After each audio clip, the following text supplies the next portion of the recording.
Welcome to Let Me Fix This. Enjoy the video.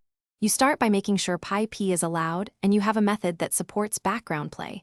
On many phones, YouTube Premium or a browser works.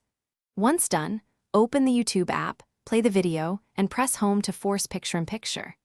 If Pi-P does not appear, use the share right arrow open in browser trick and play there instead. Make sure permissions are granted so the floating player can overlay other apps without interruption. Once the floating player is visible, you control it by dragging to reposition and pinching or dragging corners to resize.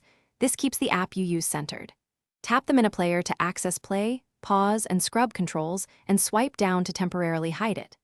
If you need two apps visible, use split screen instead and lock the video on one side. This preserves interaction while you reference content. Make sure to adjust volume in the active app for consistent audio. To finish, tap the mini-player to restore full-screen video or use the persistent notification to reopen YouTube. When you're done, close the player or swipe it away to free screen space. If audio stops or Pi-P behaves oddly, make sure battery saver or data saver isn't restricting background activity.